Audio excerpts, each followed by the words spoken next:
The community art gallery was hosting its monthly exhibition, and David had decided to check it out on a quiet Friday evening. He wasn't really an art expert, but he enjoyed the peaceful atmosphere and the chance to see something different. As he walked through the gallery, admiring various paintings and sculptures, he noticed a woman standing alone in front of a large canvas depicting a stormy ocean. She seemed completely absorbed in the artwork, her head tilted slightly as if she was having a silent conversation with the painting itself. David found himself drawn to the same piece, partly because it was genuinely interesting, and partly because he was curious about what she found so captivating. He stood a respectful distance away, studying the brushstrokes and the way the artist had captured the chaos of the waves. That's when it happened. She turned her head, and their eyes met for just a moment. In that brief exchange, David felt something he couldn't quite explain. It was like an invisible thread had connected them, pulling at something deep inside his chest. He gathered his courage and walked a bit closer. "It's quite powerful, isn't it?" he said, keeping his voice casual. She looked at him again, and this time, he noticed something remarkable about her eyes. They were bright, engaged, almost excited. She smiled, and it was a genuine smile that reached those expressive eyes. "Yes, I love how the artist captured the energy," she replied. Her voice was soft, but warm. They began talking about the painting, sharing their thoughts about the colors and the emotions it evoked. Her name was Lisa, he learned. As they moved through the gallery together, discussing different pieces, David noticed something unusual. Lisa's eyes told one story, while everything else about her seemed to tell another. When he made a joke, her eyes would sparkle with genuine amusement, lighting up her entire face. But her laughter was measured, controlled. When their conversation touched on anything personal, her eyes would hold his gaze with an intensity that made his heart beat faster. Yet she would physically take a small step backward, creating distance. They spent almost an hour walking through the gallery, and David felt more and more confused. With each passing minute, every signal from her eyes said she was enjoying his company, that she wanted to be there with him. But her body language was cautious, guarded. It was like watching two different people occupy the same space. When they reached the end of the exhibition, David decided to take a chance. "This was really nice," he said. "Would you maybe want to grab coffee sometime? Continue the art discussion?" Lisa's eyes flickered with something that looked like hope, maybe even joy. For a split second, David was certain she would say yes.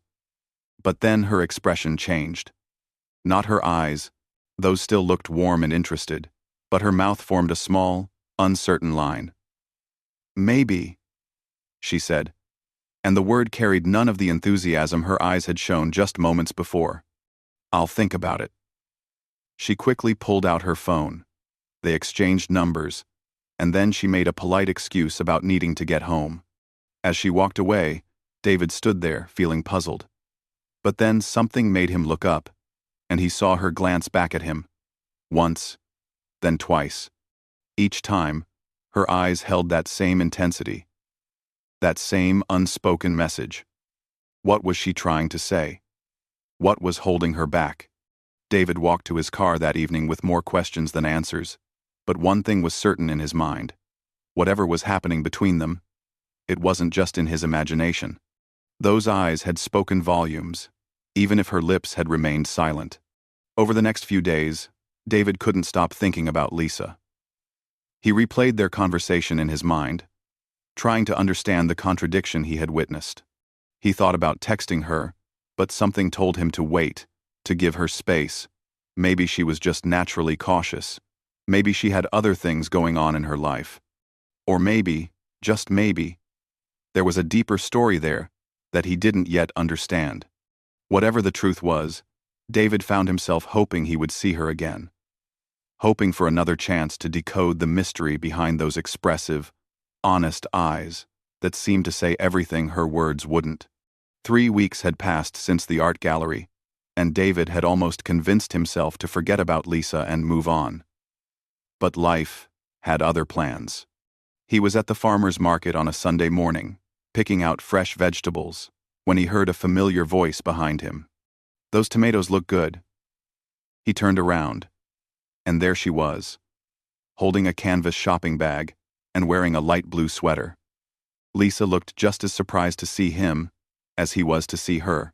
They fell into conversation easily, talking about the market, the weather, nothing too deep. But once again, David noticed the same pattern. Lisa's eyes were doing all the talking. As they walked between the stalls together, her gaze would light up when he spoke. She would look at him with such focus and attention that he felt like the only person in the crowded market. Yet, when he suggested they grab lunch at a nearby cafe, her response was gentle but evasive. "Oh, I have some errands to run," she said, though her eyes seemed to be pleading for him to understand something she couldn't or wouldn't say out loud. The same thing happened 2 weeks later at a bookstore. David was browsing the history section when he spotted Lisa in the poetry aisle. Their eyes met across the shelves, and he saw her face brighten immediately. They spent 30 minutes talking about their favorite books and authors. Lisa was animated, engaged, leaning in when he spoke, maintaining eye contact that felt almost magnetic. But when David suggested they should start a 2-person book club, meeting monthly to discuss what they were reading, Lisa hesitated. "That sounds nice, but I'm pretty busy," she said. Her words said no, but her eyes looked disappointed, as if she was saying no to herself more than to him. Then came the birthday party. A mutual acquaintance, someone they both knew from the community center, was celebrating their birthday at a local restaurant. David arrived a bit late and immediately scanned the room. Lisa was there, sitting at the far end of the table. The moment he walked in, her eyes found him. He watched her entire expression change, becoming more alive, more present. Throughout the dinner, David caught her, glancing at him repeatedly. When their friends pulled them into the same conversation, Lisa would engage with him directly, her eyes warm and inviting. But she sat as far from him as the table arrangement allowed. And when others suggested everyone move to a bar afterward, Lisa quickly declined and left. David was starting to feel frustrated. Was he reading everything wrong? Was he seeing signals that weren't really there? One of their mutual friends, a woman named Rita who had been at the birthday party, called him the next day. "I need to tell you something about Lisa," Rita said. David listened as Rita explained that Lisa had been through a really difficult relationship a couple of years ago. Her previous boyfriend had been controlling, slowly cutting her off from friends and family. He had criticized every decision she made, questioned her judgment, made her doubt her own thoughts and feelings. When Lisa finally found the strength to leave, she had promised herself she would never rush into anything again. She would be careful, logical, and completely in control of her choices. "But here's the thing," Rita continued. "I've known Lisa for 5 years, and I've never seen her look at anyone the way she looks at you. She watches you like you're the most interesting person in the room, but she's terrified. She built these walls to protect herself, and now she doesn't know how to let them down, even when she wants to." David felt his frustration melt into understanding. Lisa wasn't playing games or sending mixed signals on purpose. She was fighting an internal battle between what her heart wanted and what her mind told her was safe. Those eyes were her heart speaking, the only part of her that hadn't learned to hide yet.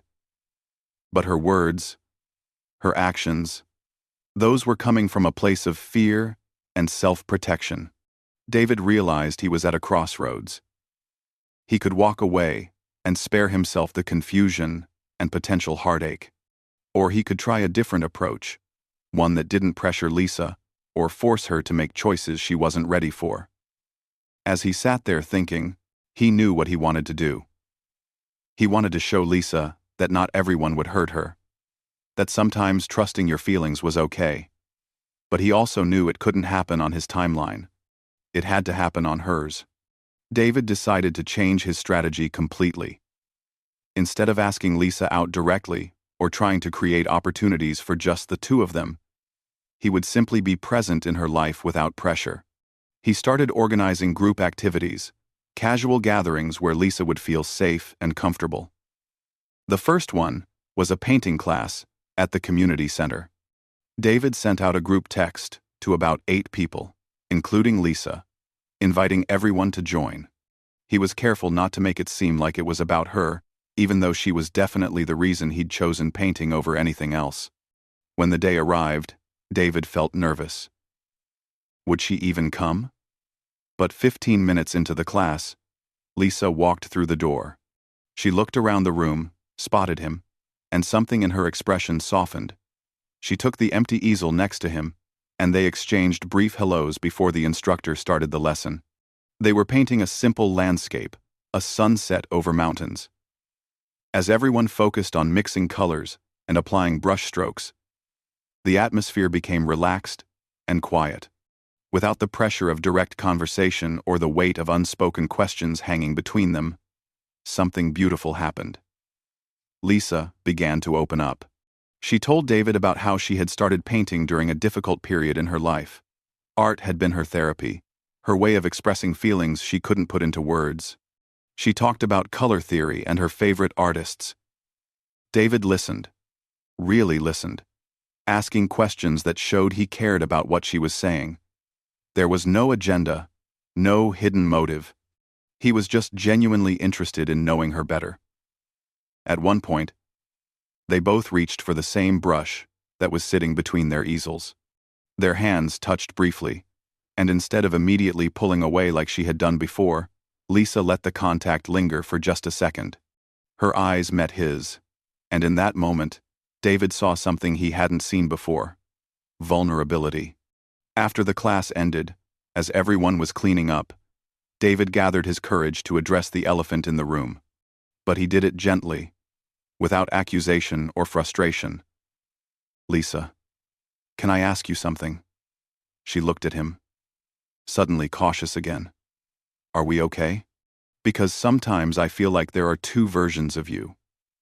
The one I see in your eyes seems happy when we talk, but then you always seem to pull away. I just want to understand." For a moment, Lisa looked like she might leave, without answering. But then her shoulders dropped slightly, and her carefully constructed composure cracked just a little.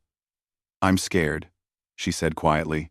Those two words hung in the air between them. David waited, hoping she would explain, but she didn't. Instead, she grabbed her bag and headed for the door, offering a quick goodbye over her shoulder. David didn't chase after her. He understood that she had already given him more than she had planned to. Those two words, "I'm scared," were the first completely honest thing she had said to him. The first time her words matched what he saw in her eyes. It was progress, even if it didn't feel like enough. Over the next few weeks, David continued with the group activities. They went to a local music festival, organized a hiking trip, had a movie night.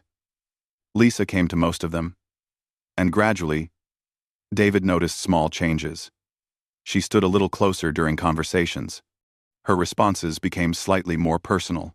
She even initiated a text conversation once, sending him a picture of a painting she had seen at a museum with the message, "This reminded me of our discussion at the gallery." Quote, but they were still dancing around something bigger, something unresolved. David knew that eventually, one of them would have to be brave enough to fully address what was happening between them. He just hoped that when that moment came, Lisa would finally let her words catch up to her eyes. He hoped she would trust him enough to be honest, to take a risk, to believe that showing her true feelings wouldn't lead to pain. David was willing to wait, but he also knew he couldn't wait forever. At some point, he would need clarity, one way or another. For now, though, he was content to be patient, to be kind, and to show Lisa through his actions that he was different from the person who had hurt her before. Sometimes the best way to earn someone's trust wasn't through grand gestures or passionate declarations. Sometimes it was through consistency, respect, and the willingness to let someone heal at their own pace. 2 months had passed since the painting class, and David made a difficult decision. He couldn't keep his life on hold, waiting for Lisa to work through her fears. He still cared about her. Still felt that connection whenever their eyes met. But he needed to move forward.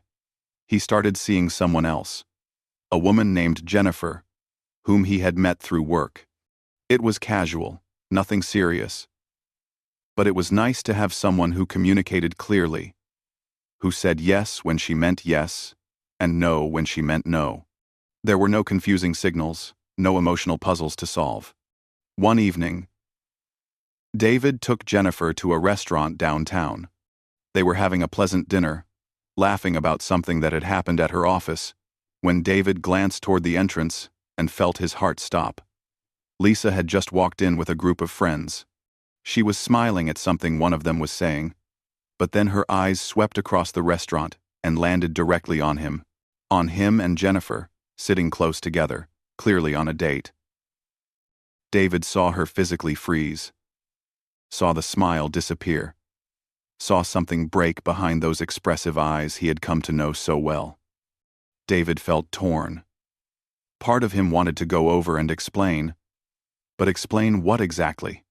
He had never made any promises to Lisa. She had kept him at arm's length for months. But another part of him felt guilty, like he had somehow betrayed something unspoken between them. Lisa quickly looked away and followed her friends to a table on the opposite side of the restaurant. David tried to focus on Jennifer and their conversation, but his attention kept drifting. He could feel Lisa's presence in the room like a physical weight. The dinner ended, and David drove Jennifer home. She was sweet and kind. But as he sat in his car afterward, he realized something important. He wasn't fully present with her. Part of his mind and heart was still caught up in the complicated, unresolved situation with Lisa. That wasn't fair to Jennifer. And it wasn't fair to himself either.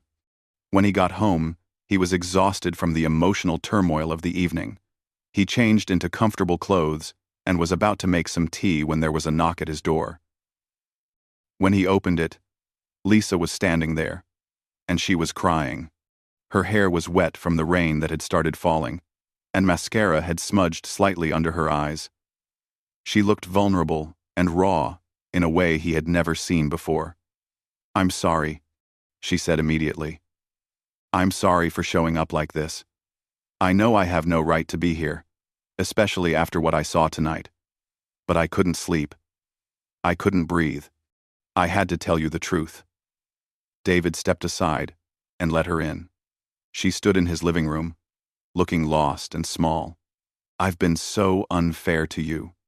I've been so unfair to you," Lisa continued, her voice shaking. "Every single time we've talked, every time we've been together, I've wanted to say yes. To coffee, to lunch, to everything. But I couldn't make the words come out." She began to explain everything. Her previous relationship had been slowly destructive.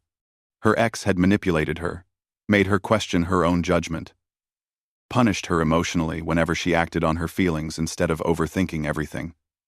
When she finally left him, she was broken. She had rebuilt herself by being cautious, by thinking instead of feeling, by never acting on impulse. "But then I met you," Lisa said, wiping tears from her face. "And from that very first moment at the gallery, my heart knew. It just knew. Every time I looked at you, I wanted to say yes to everything. I wanted to trust what I was feeling. But my mind kept screaming at me to be careful, to protect myself, to not make another mistake." David listened without interrupting. He could see how much courage it was taking for her to say these words. "I convinced myself that being logical was the same as being strong," Lisa continued. "I told myself that if I just ignored my feelings and stayed in control, I would be safe.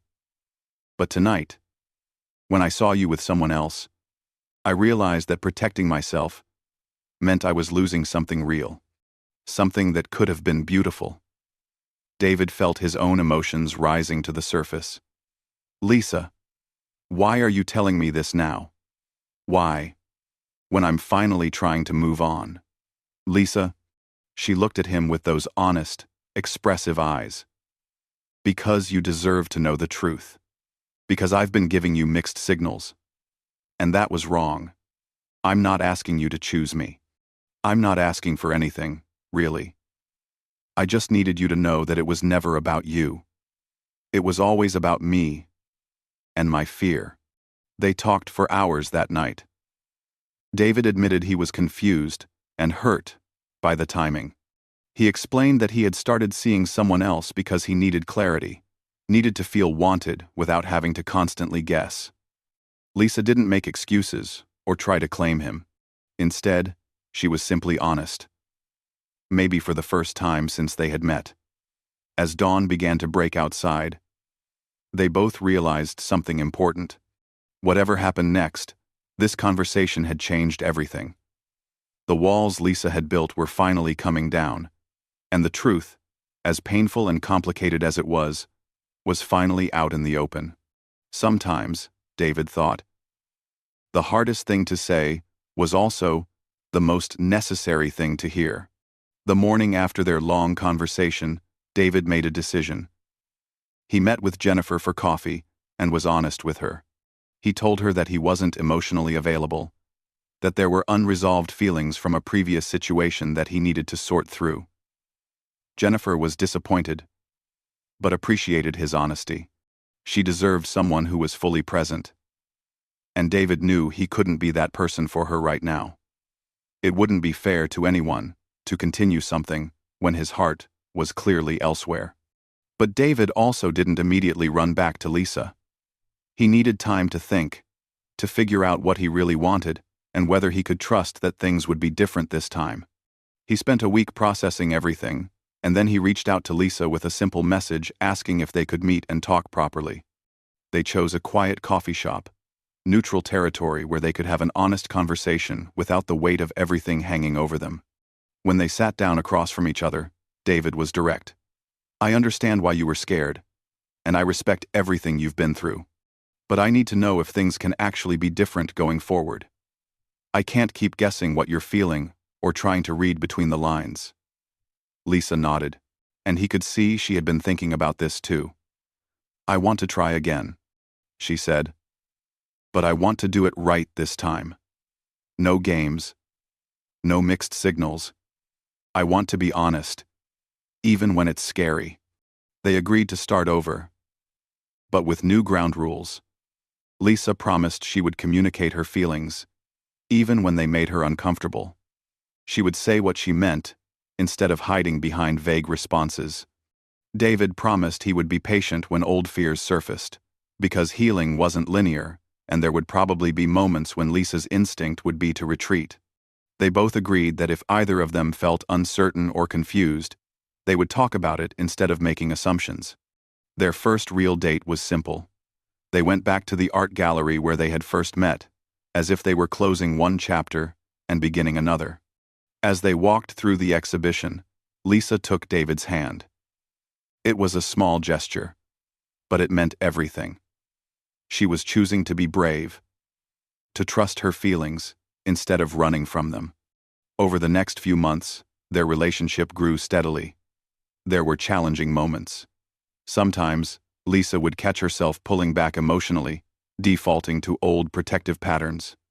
But now she recognized when it was happening, and she would tell David what she was feeling instead of just disappearing behind that wall. David learned that patience wasn't about waiting for someone to be perfect. It was about creating a safe space where someone could be imperfect and still be accepted. He learned that love sometimes meant sitting with discomfort, allowing another person to work through their healing process without trying to rush or fix them.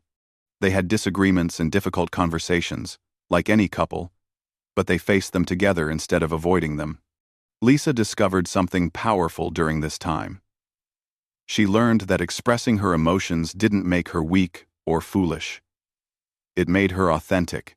She realized that the right person wouldn't punish her for being vulnerable, wouldn't use her feelings against her. With David, she could say, I'm scared, or I need some space right now, or I'm feeling insecure. And instead of judgment or anger, she received understanding and support. Her heart and her words finally began to align. A year after they had started dating properly, David and Lisa went back to the same art gallery for another exhibition. As they stood in front of a painting together, Lisa turned to him and said something she had never said before. "I love you." 3 simple words, but they carried so much weight.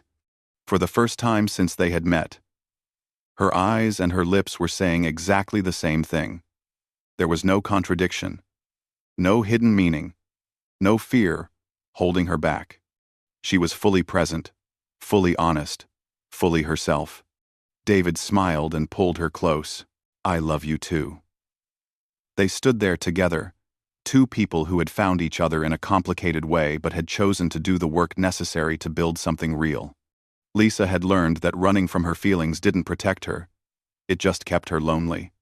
David had learned that some people were worth waiting for, worth the confusion and the patience. They both learned that the most meaningful connections weren't always easy or straightforward.